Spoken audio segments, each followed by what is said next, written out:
Husband and wife, many a times, the devil tries to bring them apart, rip them to pieces for nothing, for no reason. Sometimes it's because we become impatient with one another. We live with one another. This is why the Prophet, peace be upon him, says, خَيْرُكُمْ خَيْرُكُمْ لِأَهْلِهِ. If you want to know the best from amongst you, he who is best to his wife and his family members. The same applies to a female. She who is best to her husband and family members. If your husband or your wife or your family members can bear witness that you are a very good person, then indeed you are good, because you live with them 24/7.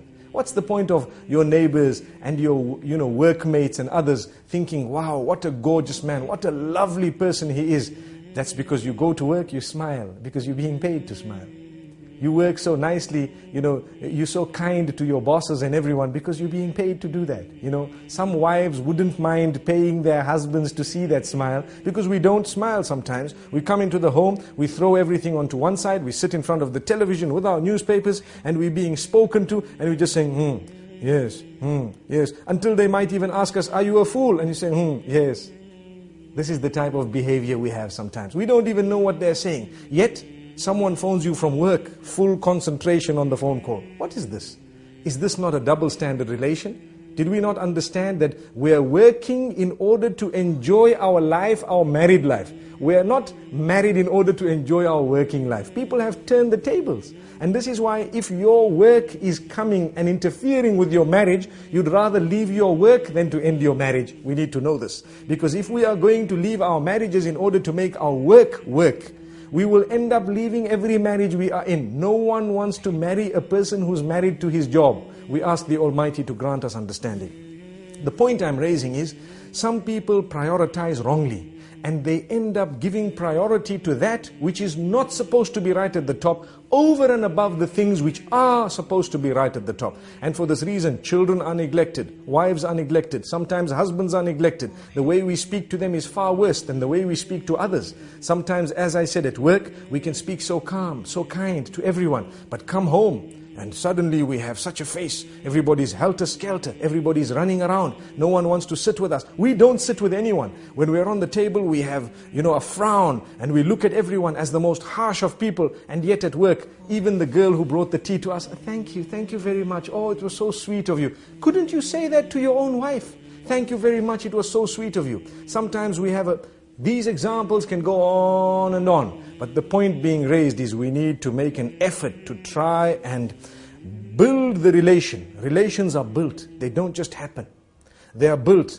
And it's like a little plant. You have the seed. The more you water it, the better it will grow. Sometimes you add a little bit of fertilizer and you find it will grow better. The fruit from it will become or will be of a far more superior quality. So you need to know, in the same way you're ready to put fertilizer there, sometimes a little rose can do a lot of positive, within the home. And yet we haven't ever done that. There are people sometimes who will buy chocolates and gifts for others who are not even related to them. And yet for their own family members, they've never even bought a single rose, nor have they bought a little gift, nor have they had a surprise for them. Why?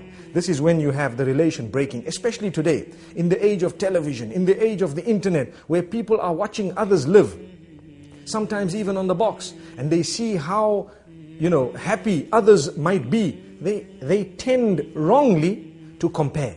It is wrong to compare. It is in fact almost detrimental to compare your marriage to those who might appear to you to be happier than you. But people are doing it. And when they do this, at least we need to know, let us try our best to develop such a solid relation that they can discuss things with us openly, in a respectful manner. Look, this is where you're making a mistake. This is where I think you need correction. And don't feel bad about it.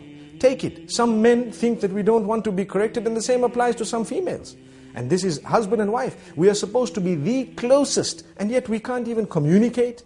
If that is the case, we're wrong. We then have husbands who threaten and continue to threaten. What do they say? No, if you tell me this, I'm going to send you home. What type of a relation do we expect there? She has a right to highlight it. And you need to think about it. This is the closest person to you telling you that I think you need attention. And if they are really thinking that, then you probably do need that attention. Or you need to engage them in discussion and convince them why you don't need that. But you don't just dish out commands. I don't even have time. I don't have time to talk to you. I don't have time. Come the weekends, we're sitting with our friends.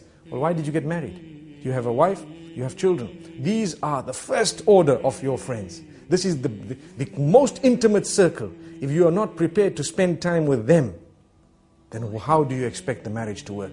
I think we've said quite a bit for today, and this is all food for thought. Obviously, whatever we've said applies to me firstly and then everyone else, and the idea is to conscientize one and all about this beautiful relation between husband and wife.